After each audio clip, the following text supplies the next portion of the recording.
तलाचोई साहब, किसी को नहीं पता था इलेक्शन कब होंगे। पीपल्स पार्टी तारीख का मुतालबा कर रही थी, तहरीक इंसाफ तारीख का मुतालबा कर रही थी, वो सुप्रीम कोर्ट जा रही थी, सदर मुमलिकत तारीख नहीं दे रहे थे। अगर पता था तो राजा रियाज को पता था कि 15 फरवरी से 4 दिन पहले या 4 दिन बाद हो जाएंगे, एग्जैक्ट डेट पता थी। या फिर नून लीग को पता था, राना सनाउल्लाह से लेकर दीगर रहनुमा कहते थे कि नवाज शरीफ साहब को पता है फरवरी में इलेक्शन होंगे, उसी हिसाब से वो वापस आएंगे। ये हल्का बंदियों वाले मामले से पहले की बात है। और राजा रियाज साहब कहते थे कि बड़ों से अंडरस्टैंडिंग हो गई है। तो कौन से बड़े थे जो ना पीपल्स पार्टी को बता रहे थे, ना तहरीक इंसाफ को बता रहे थे, सिर्फ आप और राजा रियाज को बता रहे थे? बिस्मिल्लाह रहमान रहीम। शाहजेब साहब, जब हल्का बंदी नोटिफाई हो रही थी और हो गई थी तो उसके बाद कॉमन सेंस चाहिए इस काम के लिए, और इसके लिए कोई साइंस नहीं चाहिए, और इसके लिए किसी को बताने की जरूरत नहीं है। ये 2+2 है। और जब ये नोटिफाई उसको हल्का बंदी ये मर्दमशुमारी कर रहे थे तो सबको पता था कि कितनी देर हल्का बंदी पे लगती है और उसके बाद कितने दिन चाहिए होते हैं इलेक्शन के लिए। तो मेरा ख्याल है कि ये पीपल्स पार्टी ने खुसूसन इस नॉन इशू को जानबूझ के इशू बनाया है, क्योंकि वो जेन्युइन इश्यूज पे बात नहीं करना चाहते, परफॉर्मेंस पे वो कम्पीट नहीं कर सकते नून लीग से। और ये देखिए ना, जब किसने प्रेशर डाला था कि इसको नोटिफाई करें, इस हल्का इलेक्शन जो मर्दमशुमारी है, इलेक्शन जो डिले हुए हैं उसकी वजूहात जो हैं, सबसे पहली तो पीटीआई की गवर्नमेंट है जिसने मर्दमशुमारी ना करवाई वक्त पे। उसके बाद उसने 2 असेंबलीज तोड़ दी जानबूझ के पाकिस्तान के पूरे सियासी निजाम को धर्म भरम करने के लिए। और फिर उसके बाद जब ये जो सदर साहब हैं, अब मुझे ये बताइए, सदर को भी नून लीग ने क्या कहते हैं उसको, वो हमारे कहने पे कर रहा है। सदर तो वो मुलाकातें भी अपने चेयरमैन की करवाता रहा है, वो उसके लिए उसका काउंसलर बना रहा है उस पीटीआई का, पाकिस्तान का सदर बनने के तौर पे। और उसने आज भी वो डेट मुशावरत से दी है। अगर वो था तो अपनी डेट पे वो 6th वाली सदर मुमलिकत, ये 2+2 का मामला था, कॉमन सेंस का मामला था। जब मर्दमशुमारी नोटिफाई हो गई है, सब सदर मुमलिकत के जो मामला हैं उस पर तो खुद तहरीक इंसाफ भी एतराज़ात उठा रही है कि उन्होंने अपनी जिम्मेदारी नहीं पूरी की। इमरान खान भी उनसे नाराज़ हुए। मगर कुंडी साहब, पीपल्स पार्टी की जो बात है वो आज अदालत ने भी कबूल नहीं की। जस्टिस अतर मिनल साहब ने भी आज फारूक नाइक साहब से कहा कि आप लोगों ने भी मर्दमशुमारी की मुखालफत नहीं की थी, नाइक साहब छोड़ दें, आपकी जमात समेत सब इलेक्शन में ताख़ीर के ज़िम्मेदार हैं। यानी कि सदर साहब को भी आज सुप्रीम कोर्ट में बहुत चार्जशीट किया गया, इलेक्शन कमीशन को भी, दीगर जमातों को भी, और उसमें पीपल्स पार्टी को भी। और वैसे भी पीपल्स पार्टी आवाज़ तो उठाती रही, मगर तहरीक इंसाफ तो सुप्रीम कोर्ट गई भी कि किसी तरह इलेक्शन मिल जाए। आप तो कहीं गए भी नहीं, बस आवाज़ ही उठाते रहे। तो आपको भी पता सभी था, बस ऐसी आवाज़ उठा रहे थे आप। बिस्मिल्लाहिर्रहमानिर्रहीम। देखिए, ऐसी बात नहीं है, और अतर मिनल्ला साहब के लिए मुझे बड़ा एहतराम है। और अब उधर हम बात ही नहीं कर सकते हैं, क्योंकि अगर बात होगी तो हम तीनों कल सुबह कंटेम्प्ट ऑफ कोर्ट में खड़े होंगे। नहीं, अतर मिनल्ला साहब ऐसे जज नहीं है, मतलब अभी साकिब निसार की अदलिया नहीं है, तो अतर मिनल्ला साहब कंटेम्प्ट वाले जज नहीं है, तो आप बोल सकते हैं जो आप बोलना चाहते हैं। फिर भी जो है, हम सियासतदान ही पंचिंग बॉक्स होते हैं, तो हम बर्दाश्त कर लेंगे। हम सियासत करते हैं, हम बहुत सी चीज़ें बर्दाश्त करते हैं, बहुत सी चीज़ें हमने बर्दाश्त की हुई हैं, अच्छी बात है। लेकिन पाकिस्तान पीपल्स पार्टी का देखें, पहले दिन से मौक़िफ़ था। तलाल साहब ने जो बात की है इसकी जो है डिलिमिटेशन की, हम आज भी कहते हैं कि डिलिमिटेशन जो है वो एक प्रोसेस है जिसमें एक लेजिस्लेशन है, वो कॉन्स्टिट्यूशन नहीं था। कॉन्स्टिट्यूशन को अगर फॉलो किया जाता, हम आज भी इस उम्मीद से हैं कि जो काजी फाइज़ साहब आए हैं, मैंने उनको देखा जब वो पार्लियामेंट में थे, उसमें जो आए थे, क्या नाम है, अपनी कॉन्स्टिट्यूशन जब गोल्डन जुबली मनाई जा रही थी, और उन्हें कॉन्स्टिट्यूशन की किताब उठाकर ले रही थी कि इसी के मुताबिक मुल्क चलेगा। और मैं समझता हूँ कि मुल्क चलना भी चाहिए। चलो, 90 दिन में इलेक्शन नहीं हुए, अब गालिबन 8 फरवरी की फाइनल डेट हो गई है। अब हम ये उम्मीद करते हैं कि इलेक्शन कमीशन हमें बहुत जल्द इस पर शेड्यूल भी देगा, ताकि बाकी सियासी जमातें जो हैं वो अपनी जो है, जितनी भी सियासी जमातें अपने कम से कम इलेक्शन मुहिम शुरू कर लें। क्योंकि उन्होंने पहले जनवरी के आखिर में कहा था, और फिर 11 से 8 फरवरी आज हो गई, चलो हो गई है। हम अब ये कहते हैं कि शेड्यूल आ जाए, ताकि पॉलिटिकल पार्टीज तो कोटी साहब, आपका जो कंसर्न था, जो आप हमारे प्रोग्राम में भी शुरू में ही कह रहे थे कि ये मामला अब जनवरी फरवरी में भी नहीं होगा, ऐसा ना हो कि नून लीग भी सड़कों पर हमारे साथ इलेक्शन की तारीख मांग रही हो, और क्योंकि ये अदालतों में चैलेंज होंगे, डिलिमिटेशन के मामला, कम से कम वो कंसर्न आपका दूर हो गया। अब आपको नजर आ रहा है पीपल्स पार्टी को कि 8 फरवरी को इलेक्शन होने जा रहे हैं और पीपल्स पार्टी उसमें भरपूर हिस्सा लेने जा रही है। देखिए, मेरा वो कंसर्न अभी एड्रेस नहीं हुआ, क्योंकि 30 नवंबर तक डिलिमिटेशन की तारीखें हैं, जो कि लोग जा रहे हैं, उनके फाइनल चीज़ें। उसके बाद अगर लोग अदालतों में गए तो उस पर क्या सूरत हाल होती है, क्योंकि बहुत से लोगों के चारों सूबों में बहुत से लोगों की जो है अपीलें जमा हुई पड़ी हैं, और अगर वो इलेक्शन कमीशन एड्रेस नहीं करेगी तो अगले फोरम पे डेफिनेटली वो लोग जाएंगे। तो वो चीज़ अभी जो है वो, अगर ये चीज़ हम पहले भी डिमांड कर रहे थे कि इलेक्शन कमीशन कह देता कि सपोज 28 जनवरी या 25 जनवरी को इलेक्शन और ये हमारा जो है शेड्यूल है, आज तक शेड्यूल नहीं है। उम्मीद है कि आज उन्होंने एक नोटिफिकेशन किया है 8 फरवरी का, उसका शेड्यूल भी देंगे।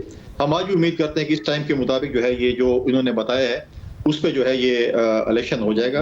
एक जो हमारी जो पॉलिटिकल अनसर्टेनिटी है या इकोनॉमिकल अनसर्टेनिटी है उसका भी खात्मा होगा।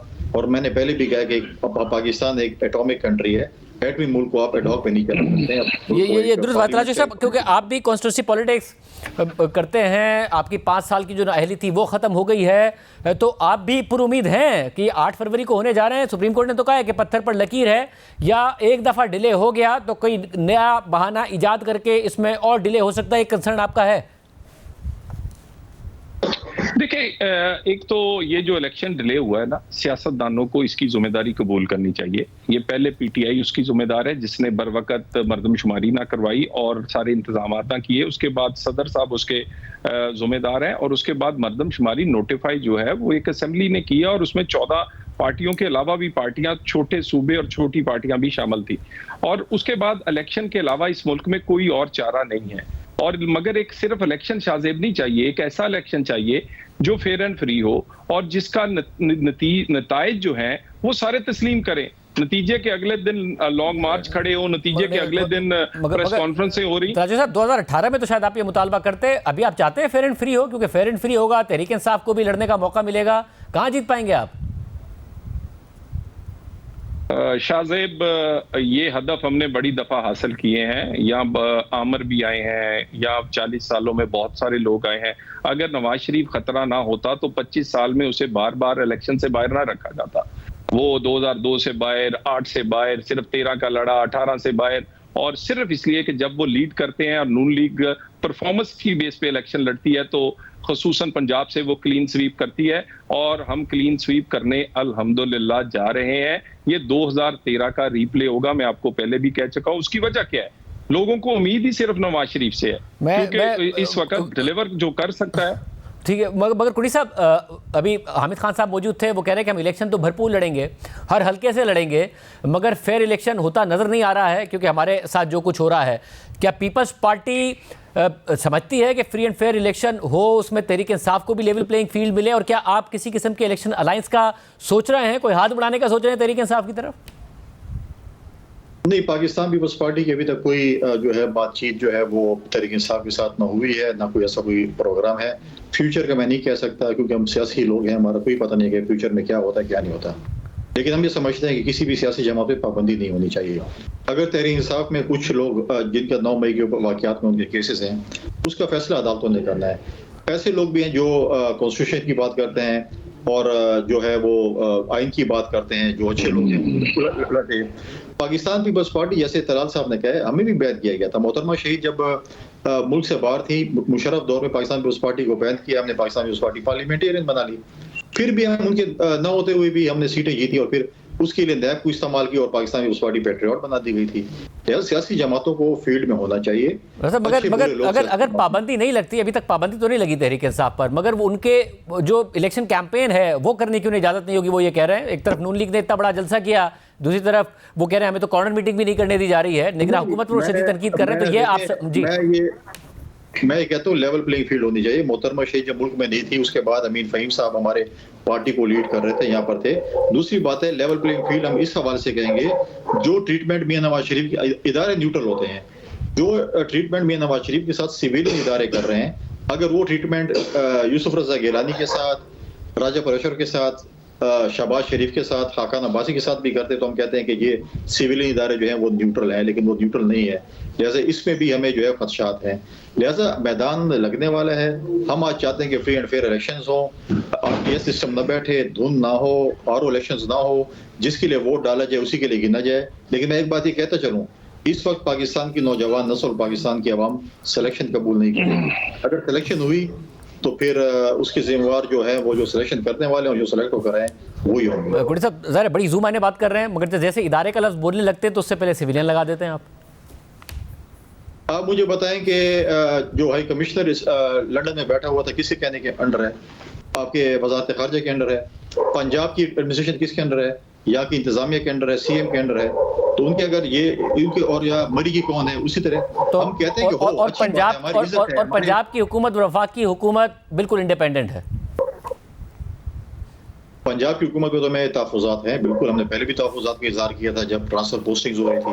पाकिस्तान पीपल्स पार्टी की लीडरशिप ने, पाकिस्तान पीपल्स पार्टी के हमारे जो पंजाब के दोस्त हैं उन्होंने इसके माजी में कई प्रोग्रामों में हमने एतराज़ात भी उठाए हैं कि एतराज़ात हमें हैं उसके ऊपर, ट्रांसफ़र पोस्टिंग पर, बाकी चीज़ें भी हैं। देखें, मियां नवाज शरीफ साहब भी पाकिस्तान आए थे, एक स्मूथ ट्रांजिशन के ज़रिए आए थे, और मोहतरमा बेनज़ीर भुट्टो शहीद जब आई थी उनने एक डिक्टेटर को ललकारा था, उसके बावजूद भी आपने क्राउड को देखा था। वैसे ये चीज़ें होती हैं, लेकिन हम यही कह रहे हैं कि फ्री एंड फेयर इलेक्शंस होने चाहिए।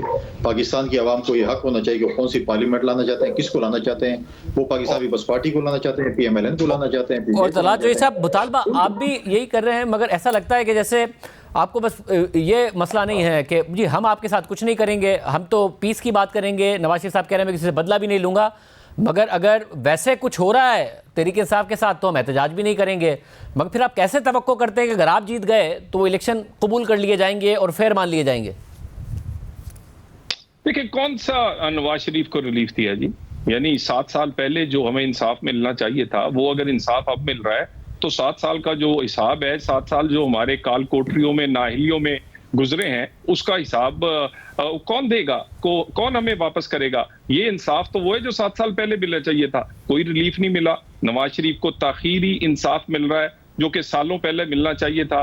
और उसके बाद कौन सा हमें कोई ऐसी चीज, अब हाँ, एक चीज हमारे पास है जो किसी के पास नहीं है, वो है कारकर्दगी। एक चीज ऐसी है, लोग हम पर एतमाद करते हैं कि नवाज शरीफ जो कहता है करके दिखाता है, जो नहीं हो सकता उसको भी करता है। वो लोड शेडिंग हो, वो पाकिस्तान की इकोनॉमी हो, वो गरीब का चूल्हा हो, वो एटमी धमाके हो, तो मुश्किल तरीन फैसले और मुश्किल तरीन काम पहले भी करके दिखाए। हम समझते हैं इकोनॉमी को चलाना, गरीब की रोटी को, आम आदमी की जिंदगी को बेहतर करना बहुत मुश्किल है, लेकिन अगर लोगों का एतमाद सिर्फ नवाज शरीफ पे है तो फिर मेरा ख्याल जेलस नहीं होना चाहिए, मान लेना चाहिए। और हम तो आना ही वोट से चाहते हैं। जब इतनी पाबंदियां थी 2018 में, RTS बिठाया गया, लीडरशिप को अंदर किया गया, नाहल किया गया, अल्हम्दुलिल्लाह पंजाब उस वक्त भी हम जीते हैं और उस वक्त भी हमने सेकंड हाईएस्ट वोट लिए हैं RTS बिठाने के बावजूद। तो अब तो अगर कुछ हम पर कोई एहसान तो नहीं है जी कि मगर कुड़ी साहब, ये या वो जुल्म, आपको लगता है आपको ये बयानिया बेनिफिट करता है? ये तो खुलकर कैंपेन कर रहे हैं कि अगला वजीर आजम नवाज शरीफ होंगे,